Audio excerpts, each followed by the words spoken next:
Bible. La parole est à Monsieur Alain Touré pour le groupe RRDP pour 10 minutes.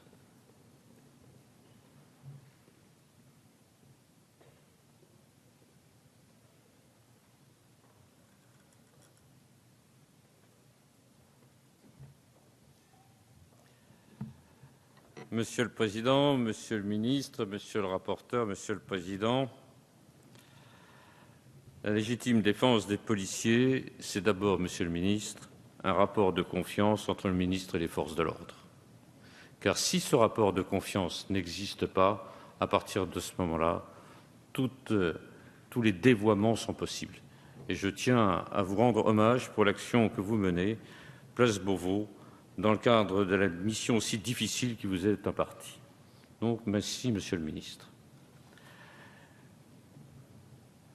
Cette légitime défense, elle pose tout un certain nombre de problèmes du fait de l'irruption ces derniers temps d'une grande délinquance et de terroristes qui utilisent des armes lourdes et qui n'hésitent pas à faire feu de manière pratiquement préventive.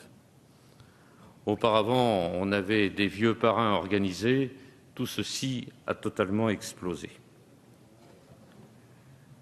Policiers et gendarmes doivent donc pouvoir riposter ou faire usage de leurs armes en situation de légitime défense.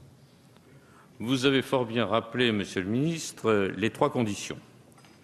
Il faut que le danger soit réel et actuel, première chose. Deuxième chose, il faut que la riposte soit absolument nécessaire. Troisième chose, il faut que la riposte soit proportionnée à la menace.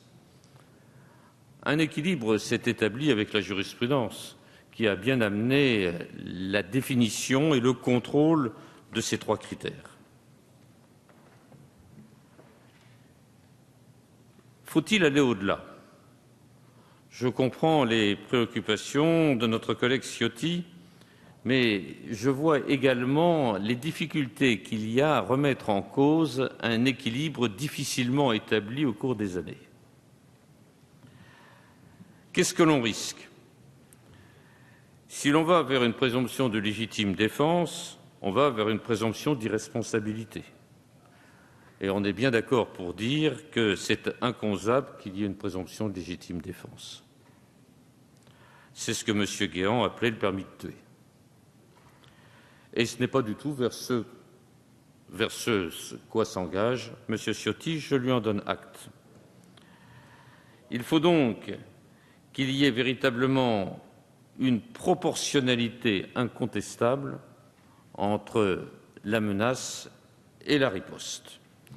C'est cette notion de proportion qui est la base même de tout le système de la légitime défense. Je crois que nous en sommes d'accord. Quelles sont les difficultés qui peuvent alors s'établir?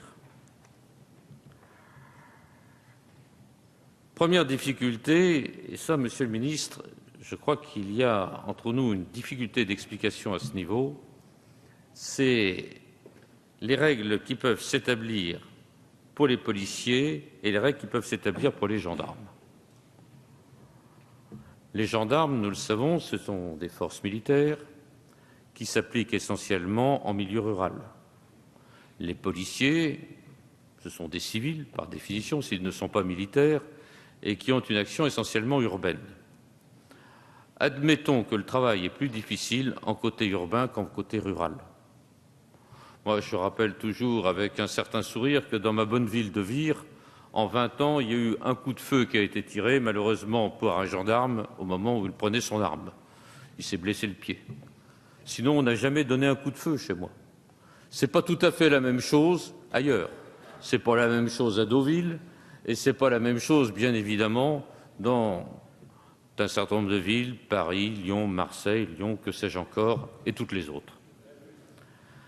À partir de ce moment-là, j'ai du mal à comprendre qu'il y ait des règles qui soient différentes entre les forces de l'ordre, qu'elles soient policiers ou qu'elles soient gendarmes, puisque les conditions d'intervention sont d'autant plus difficiles que l'on est en secteur urbain et que l'on confie cela au secteur des policiers.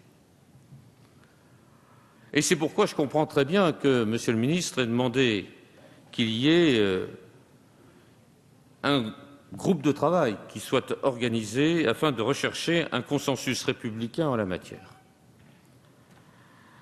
Pourquoi est-ce qu'il faut qu'il en soit ainsi?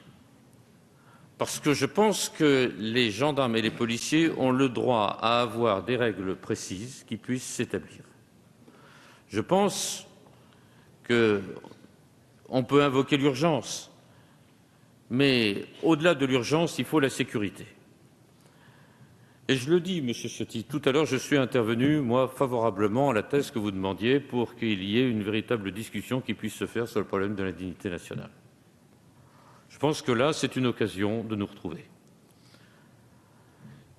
Je vais donner mon exemple et du travail que je fais avec Georges Fenech. Tout le monde reconnaît que nous avons fait un excellent travail, en particulier sur le problème de la révision des décisions pénales, et c'est le travail que nous sommes en train de faire sur le problème de la prescription en matière pénale.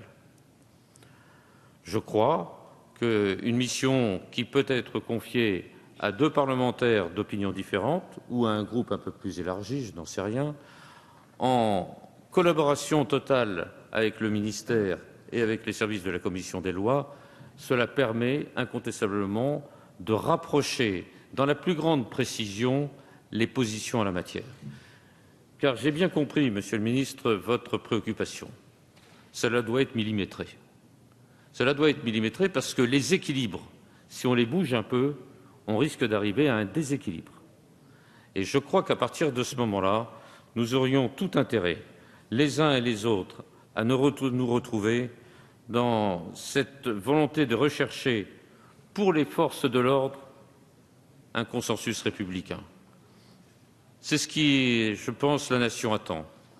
J'ai été très fortement impressionné par la manière dont des dizaines de milliers de personnes, des centaines de milliers de personnes se sont retrouvées dans l'action des forces de l'ordre. Ce n'était pas ça jadis.